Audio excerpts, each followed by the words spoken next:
Welcome back नाजरीन। इस movie की इब्तिदा में दिखाया जाता है कि एक वायरल वबा फैलने के बायस एक बस शहरों से लोगों को निकालकर एक कैरेंटीना जोन की तरफ ले जा रहा होता है जिसका नाम हार्मोनी है। चंद मिनट बाद एक अफसर जो पीछे रह गया होता है उस सिपाही से राब्ता करने की कोशिश करता है लेकिन कोई जवाब नहीं मिलता। वो खुद उसे ढूंढने निकलता है मगर जैसे ही वो बाहर निकलता है वही सिपाही अचानक नमूदार होकर उसकी गर्दन पर काट लेता है। मुतासरा सिपाही बस के अंदर घुस आता है मगर जैक और पीटर फौरन उसे धक्का देकर बाहर निकाल देते हैं। जब वो सिपाही गायब हो जाता है जैक फैसला करता है कि बाहर जाकर उस मरे हुए सिपाही के हथियार उठा लाए।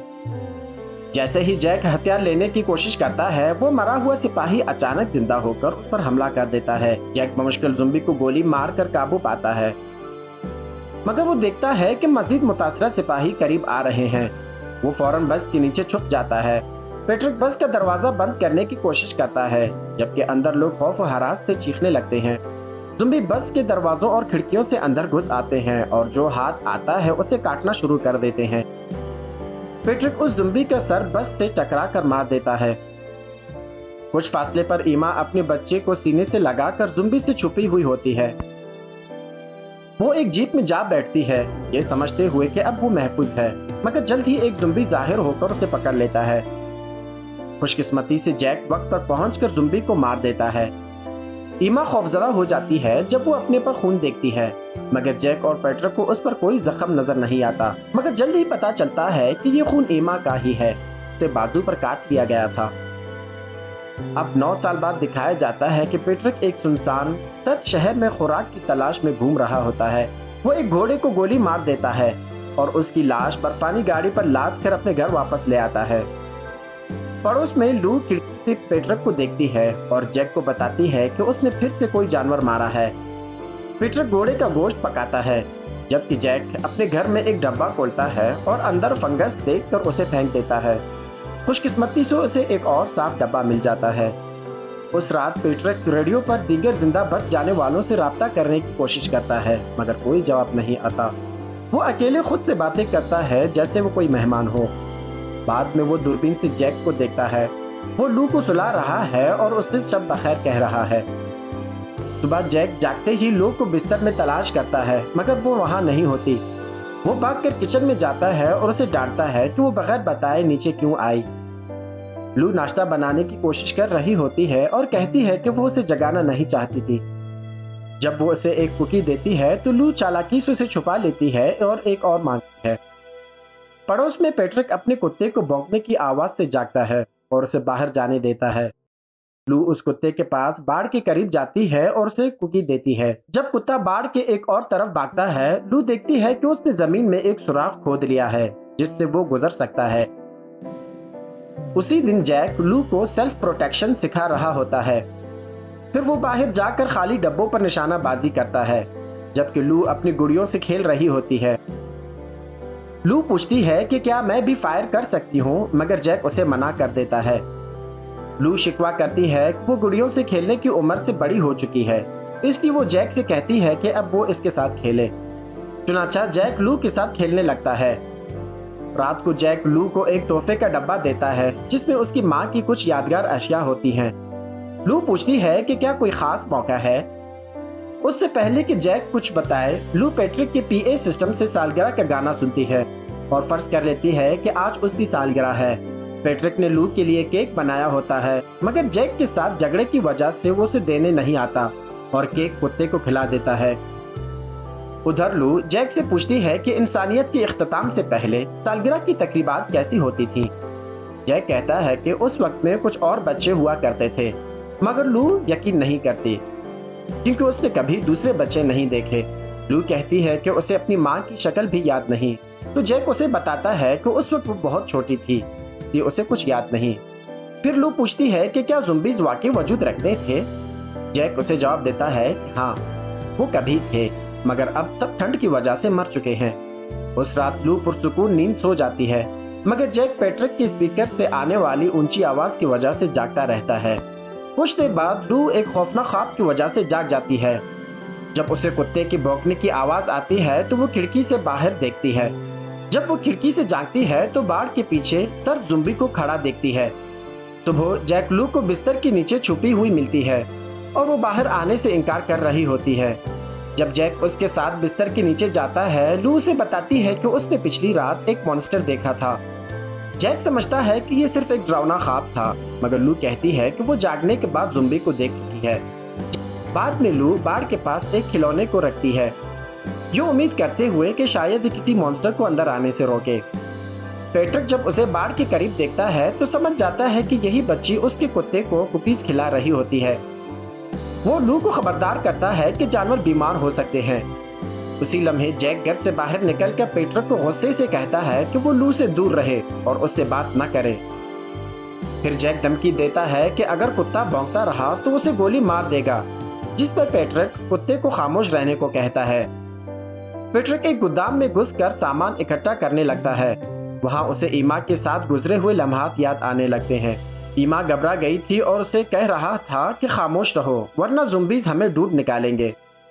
इस पर पेट्रिक ने तंजिया अंदाज में पूछा, क्या तुमने यही बात जैक से भी कही थी जब तुमने उसे धोखा दिया? गोदाम में तलाश करते हुए पेट्रिक को एक गुड़िया दिखाई देती है जो लू को पसंद आ सकती है। चंद ही कदम पर उसे जमीन पर खून आलूद जानवरों की बाकियात नजर आती हैं। चंद लम्हों बाद एक घर्राता हुआ ज़ुम्बी जाहिर होता है और पेट्रिक का पीछा करने लगता है। पेट्रिक फौरन कुत्ते के साथ गोदाम से भाग निकलता है और ज़ुम्बीज़ को अंदर कैद करते हुए दरवाजा बंद करके निकल जाता है। जब वो सुनो मोबाइल स्टार्ट करता है तो ज़ुम्बी दरवाजे पर जोर जोर से दस्तक देने लगता है। वापसी के सफर पर पेट्रिक बार बार पीछे देखता है कि कहीं ज़ुम्बी उसका पीछा तो नहीं कर रहा। तेज रफ्तार में वो एक गिरे हुए दरख्त को न देख सका और टकरा गया। दूसरी तरफ जैक फैसला करता है कि वो लू को बंदूक चलाना सिखाएगा। लू जब गोली चलाती है तो झटके से पीछे गिर जाती है, मगर खुश होकर कहती है कि उसे मजा आया। उसी दौरान ज़ुम्बी पेट्रिक के करीब पहुंच जाता है जब वो जमीन पर गिरा हुआ होता है, मगर ज़ुम्बी उसे देख नहीं पाता, शायद वो नाबीना हो चुका है। ज़ुम्बी दूर से आने वाली गोली की आवाज सुनकर भाग जाता है और पेट्रिक फौरन स्नो मोबाइल पर सवार होकर उसका पीछा करता है। इधर जैक एक खरगोश को देखकर निशाना लेता है, मगर गोली चलाने से पहले उसे पेट्रिक की बंदूक की आवाज सुनाई देती है जो करीब से आ रही होती है। पेट्रिक उसे घर वापस दौड़ने को कहता है, फिर खुद स्नो मोबाइल से ज़ुम्बी को कुचल देता है मगर खुद गिर जाता है। जब पेट्रिक अपना हथियार उठाने की कोशिश करता है तो ज़ुम्बी उस पर झपट पड़ता है। लू चीखकर जैक से कहती है कि उसे मारो, मगर जैक उससे कहता है कि वो फौरन घर जाकर दरवाजा बंद करे। पेट्रिक हर मुमकिन कोशिश करता है कि वो काटा ना जाए और जैक ज़ुम्बी पर बंदूक थामता है, लेकिन गोली चलाने में हिचकिचाता है। आखिरकार ज़ुम्बी काबू पा लेता है और पेट्रिक की गर्दन पे काट लेता है। पेट्रिक का कुत्ता ज़ुम्बी पर हमला करता है, मगर ज़ुम्बी उसे दबोचकर गर्दन चबा लेता है। जब पेट्रिक जख्म के बावजूद अपनी बंदूक तक पहुंचता है और ज़ुम्बी पर गोली चलाता है तो वो भाग जाता है। जैक जब घर वापस आता है तो लू उस पर गुस्सा करती है कि उसने ज़ुम्बी को पहले क्यों नहीं मारा। बाहर पेट्रिक अपने कुत्ते के लिए रो रहा होता है और उसे डांटता है कि हीरो बनने की कोशिश क्यों की। घर जाकर वो जख्म पर अल्कोहल डालता है और खुदकुशी करने की कोशिश करता है, मगर नाकाम होकर जमीन पर गिर पड़ता है। उसे वो लम्हा याद आता है जब ईमा ने उसे कहा था कि वो अपना मुतासरा हाथ काट दे और जैक उसे रोक रहा था। पेट्रिक को होश आता है जब उसे रेडियो पर किसी की आवाज सुनाई देती है जो राब्ता करने की कोशिश कर रहा होता है। वो फौरन जवाब देता है और खबरदार करता है कि ज़ुम्बीज़ वापस आ चुके हैं। वो बताता है कि उसे सुबह को काटा गया था और मुमकिन है कि वो मुतासिर हो चुका है, मगर रेडियो पर मौजूद शख्स कहता है कि अगर इतनी देर गुजर गई है और वो तब्दील नहीं हुआ तो शायद वो मुतासिर नहीं हुआ। पेट्रिक वादा करता है कि वो ज़ुम्बी को मारने निकलेगा। अगले दिन जैक घर को बंद कर देता है और उस खौफ से कि शायद पेट्रिक ज़ुम्बी में तब्दील हो जाए, मगर लू कहती है कि पेट्रिक मुतासिर नहीं हुआ और वो जैक को डांटती है कि उसने उस वक्त उसकी बात पर यकीन क्यों नहीं किया जब उसने कहा था कि उसने पिछली रात एक मॉन्स्टर को देखा था। जैक उसे मनाने के लिए 2 कुकीज देता है, मगर लू कहती है कि एक तो कुत्ते के लिए थी। फिर वो जैक से कहती है कि मैं अपनी माँ के लिए फूल चुनना चाहती हूँ, मगर जैक उसे बताता है कि ये मुमकिन नहीं क्योंकि ज़ुम्बीज़ दोबारा आ चुके हैं। जब जैक बाहर जाकर फूल चुनता है तो उसे जमीन पर वही गुड़िया मिलती है जो पेट्रिक ने लू के लिए उठाई थी। उसी दिन रेडियो पर वही आवाज पेट्रिक को उकसा रही होती है कि वो जैक को मार दे। मगर जब पैट्रिक इनकार करता है तो वो आवाज उसे मलामत करती है कि उस शख्स के लिए हमदर्दी रखता है जिसने ईमा को मरने दिया। रात को जैक वापस आकर लू को बताता है कि उसे सिर्फ नकली फूल मिले हैं। लू आधे फूल अपनी माँ की तस्वीर के सामने रखती है और बाकी आधे फूल बाढ़ से सुराख से निकल जाती है ताकि वो उन्हें कुत्ते के कब्र पर रख सके। जैक फौरन बाहर आता है जब उसे कब्र की तरफ जाते देखता है। जब लू फूल बाढ़ के पार रख रही होती है, एक ज़ुम्बी उसके पीछे आ जाता है। लू उस पर गोली चलाने की कोशिश करती है मगर ज़ुम्बी उसका हथियार गिरा देता है। जैक ज़ुम्बी को गिराकर उस पर मुक्के बरसाता है मगर ज़ुम्बी उसकी छाती पर पंजे मारकर जख्मी करने की कोशिश करता है। जैक उसे मुसलसल पंच मारता है यहाँ तक कि वो साकित हो जाता है। जब जैक लू को संभाल रहा होता है, पैट्रिक आकर उस पर बंदूक थामता है मगर गोली जैक पर नहीं बल्कि उसके पीछे मौजूद ज़ुम्बी पर चलाता है। उसी रात जैक लू को बिस्तर पर नहीं पाता तो बाहर उसे ढूंढने निकलता है। अचानक एक ज़ुम्बी उस पर झपट पड़ता है मगर वो जमीन से चिपका हुआ होता है और उसके बाजू कटे हुए होते हैं। पैट्रिक कहता है कि ज़ुम्बीज़ पर इर्तिका हो रहा है। अब वो अपनी जख्म बंद कर लेते हैं, उनकी खाल सख्त हो चुकी है और वो सर्दी सह सकते हैं। मगर एक अच्छी खबर ये भी है कि वो ना तो कुछ कर सकते हैं और ना ही देख सकते हैं। जब लू पैट्रिक के घर से बाहर आती है तो जैक फौरन उसे वापस घर ले जाता है। लू वॉकी टाकी पर पैट्रिक से राब्ता करती है और उसे अगली रात खाने पर मदऊ करती है। पैट्रिक खुशी खुशी दावत कबूल करता है, फौरन शेव करता है और अपने बाल काट कर तैयार हो जाता है। अगली रात पैट्रिक अपने साथ गोश्त लाता है। जैक उसकी लाई हुई गुड़िया वापस देता है ताकि पैट्रिक खुद वो गिफ्ट लू को दे। जब लू नीचे आती है तो पैट्रिक को देखकर हैरान रह जाती है क्योंकि वो पहले से बिल्कुल मुख्तलिफ लग रहा होता है। खाने के दौरान लू गुड़िया से खेलती है और पूछती है कि पैट्रिक को कैसे पता चला कि वो यही गुड़िया चाहती थी। पैट्रिक बताता है कि उसे लगा शायद उसे पसंद आए क्योंकि वो खुद बचपन में ऐसी गुड़ियों से खेलता था। लू अफसोस से कहती है कि वो खुशकिस्मत था कि दूसरे बच्चों के साथ खेल सका जबकि वो सिर्फ गुड़ियों से खेल सकती है। लू के सोने के बाद पैट्रिक जैक को बताता है कि वो ट्रक ठीक करना चाहता है ताकि वो यहाँ से निकल सके मगर जैक रुकने पर बजिद होता है। पैट्रिक जैक को समझाता है कि वो सिर्फ जिंदा रहने पर तवज्जो दे रहा है जबकि जीना भूल गया है। जैक पैट्रिक से पूछता है कि वो अभी तक क्यों नहीं गया, जिस पर पैट्रिक खामोशी से लू की तरफ देखकर इशारा देता है कि वो इसकी वजह से रुका हुआ है।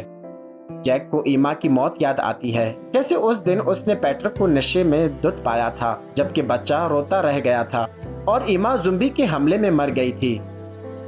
जैक ने पैट्रिक से कहा था कि अब वो लू का बाप नहीं रहा। अगली सुबह लू एक ख्वाब से जागती है जिसमें वो जैक को मरा हुआ पाती है और वो अकेली रह गई थी। दोनों फैसला करते हैं कि अब पैट्रिक के साथ निकलेंगे। पैट्रिक को वो दिन याद आता है जब उसने हसद की वजह से ईमा को अकेला छोड़ दिया था। वहाँ उन्हें एक औरत मिलती है जिसे वो घर ले आते हैं। रात को वो औरत को बताती है कि किस तरह उसने बचने की कोशिश की थी मगर सब खत्म हो गया है। अचानक जंजीरों में बंद ज़ुम्बी की आवाज आती है और वो खबरदार करती है कि ये एक दूसरे को बुलाने का तरीका है। जल्द ही बाकी ज़ुम्बीज़ भी आ जाते हैं। जैक लू को तहखाने में भेज देता है। लू होशियारी से एक ज़ुम्बी को तहखाने में बंद कर देती है। ऊपर जैक और पैट्रिक लड़ते हैं और औरत बआवाज़ बुलंद म्यूजिक चलाती है ताकि ज़ुम्बी को बहका सके। जब जनरेटर बंद हो जाता है तो म्यूजिक भी बंद हो जाती है। लू को याद आता है कि रेडियो पर औरत ने कहा था कि स्प्रिंग फॉल्स की तरफ जाना है। जब तमाम ज़ुम्बीज़ मुकम्मल तौर पर हमला करते हैं तो पैट्रिक अपनी जान कुर्बान करने का फैसला करता है ताकि वो दूसरों को बचा सके। वो लू को अलविदा कहता है और फ्लेयर जलाता है और ज़ुम्बियों को अपनी तरफ मुतवज्जो करते हुए खुद को और उन्हें तेल के धमाके में उड़ा देता है। अब आखिरी मंजर में दिखाया जाता है कि लू, जैक और औरत कार को रोककर सूरज तुलू होता देखते हैं। अंधेरे के बाद एक नई सुबह नई उम्मीद का इशारा देती है। इसके साथ ही इस खूबसूरत सी मूवी की कहानी यहीं पे ख़त्म हो जाती है। अगर आपको हमारी ये कहानी अच्छी लगी हो तो हमारे चैनल को लाइक और सब्सक्राइब कीजिएगा।